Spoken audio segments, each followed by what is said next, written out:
Greetings everyone, and welcome to my review of Archie Sonic the Hedgehog issue 27. Right off the bat, you might be wondering, what's with the cover?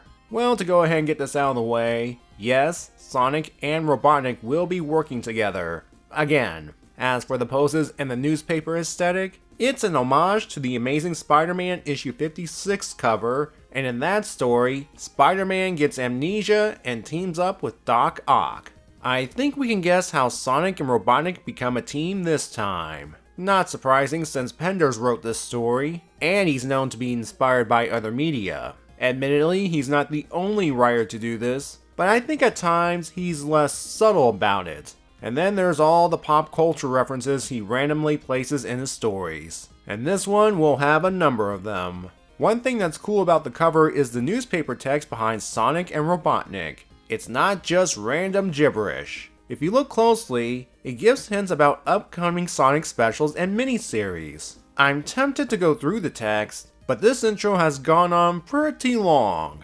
I promise I'll get back to it later on. For now, let's get started.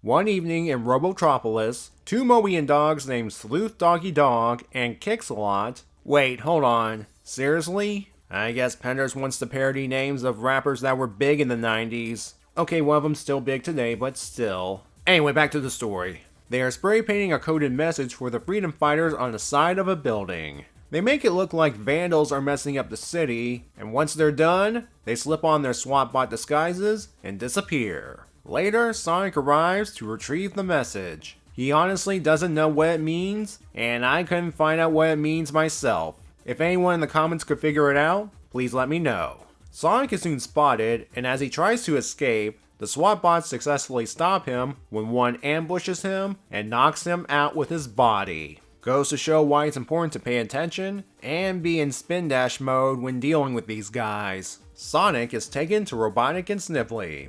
It seems Sonic ran into the SWAT bot so hard, it gave him amnesia. Robotnik makes sure the Hedgehog's not faking it before he starts laying out the fact that he's Sonic's mentor. He lets Sonic rest while he and Sniffly prepare to take advantage of this opportunity. We next see Sonic fighting against robot duplicates of Tails, Rotor, and Antoine. The same kind he tried to use against Sally during her miniseries. Yeah, it's thanks to those events that Robotnik reduced his auto-automations to Sonic's practice dummies. Ones that he has no trouble defeating. Robotnik believes Sonic is ready to take on the evil Princess Sally and her band of cutthroats before they can overthrow his government. He briefs Sonic on his mission. Infiltrate Knothole, observe the freedom fighters, and learn of their plans. Sonic heads off into the Great Forest, unaware that Robotnik placed a microtransmitter on him. That will allow his demolition tractors to follow and destroy the village. Sonic runs around for a bit trying to find a way into Knothole when he comes across the tree stump entrance. Thanks to a familiar feeling, he opens the stump and heads inside.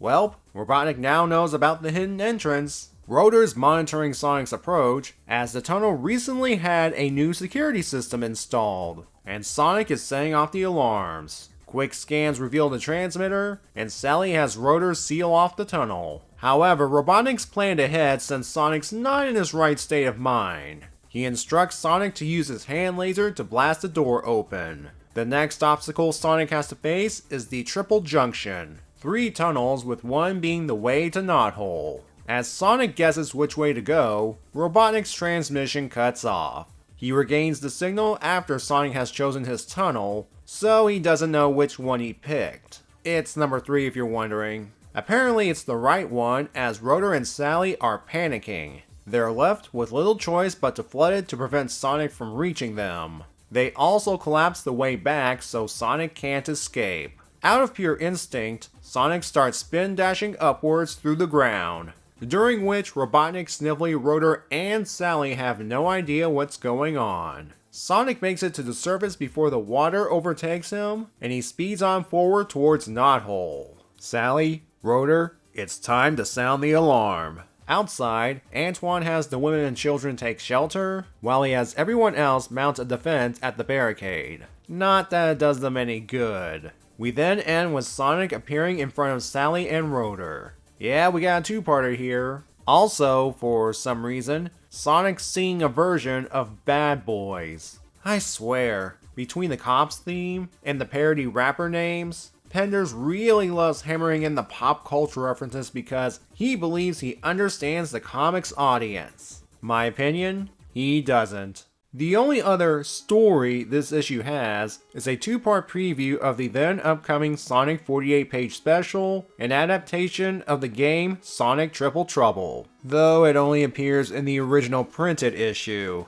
The Sonic Archives version of issue 27 removes it entirely. Interestingly enough, from what I've found, the Triple Trouble special takes place between issues 26 and 27. But that's comic specials for you. Their events can take place either before or after the events of the main book. Still, it is a fun way to promote another Sonic comic. Which reminds me, let's go back to looking at this issue's cover. As I said in the intro, it clues in on what specials and miniseries are coming up if you glance at the words hard enough. So let's do so. In the column behind Sonic, you can barely see words like Knuckles, Solo, and Intro, Crocodile, Chaotix, along with Tails, Solo, Showcase, Submarine. This is actually referring to the contents of the aforementioned Sonic Triple Trouble special, including the main story and its backups. One featuring Knuckles, which introduces Vector the Crocodile of the Chaotix,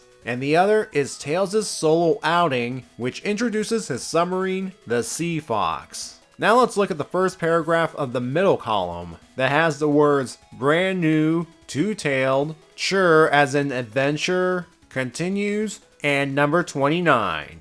That's the announcement of a Tails miniseries, with his lead-in stories taking place in the backup stories of issues 28 and 29.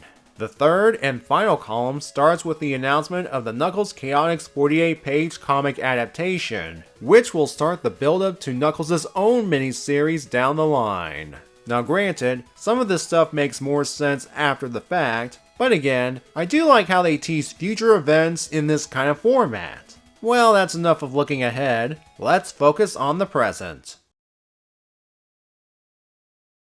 I stated that the cover is an homage to the Spider-Man issue, where the amnesiac title character is working with one of his enemies. For the actual story, I think Penders was inspired by the Sonic SatAM Season 2 episode, No Brainer, as it follows similar beats. Sonic goes on a mission to bring a message from an insider to the Freedom Fighters, gets amnesia while in the city, gets tricked into joining the enemy, and the enemy tries to use Sonic to locate Knothole and destroy the Freedom Fighters. Here's what the episode does differently. Sonic gets amnesia through a memory scrambling ray rather than a blow to the head. The person using a vulnerable Sonic is Snively, who was a bit skeptical of Sonic's condition in the comic. The message was in the form of a letter, and Sonic actually delivered it to the Freedom Fighters. And finally, the insider was none other than Uncle Chuck, instead of two guys we've never seen before. Okay, questionable names aside,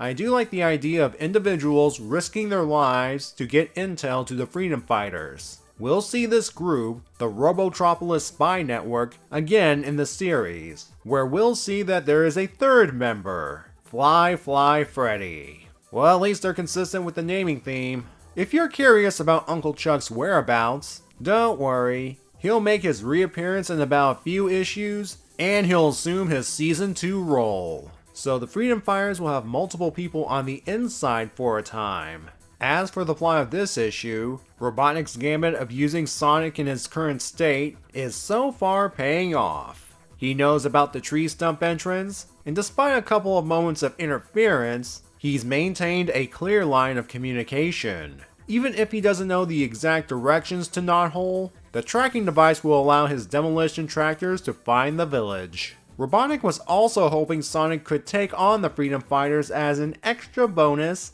and was counting on the team being hesitant to give Sonic the edge. Well, he might have underestimated their determination, because Sally and Rotor were ready to kill Sonic to prevent him from reaching Knothole.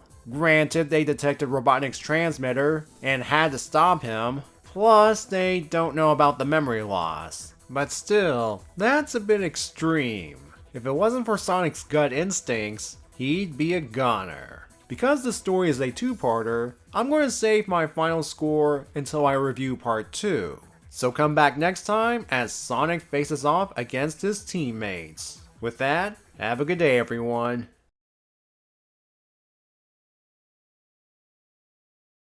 No joke, as I was writing the script, I almost placed a Sir in front of Kixalot's name, and also accidentally called him that while recording. Makes you wonder why Penders didn't just add it into his name in the first place.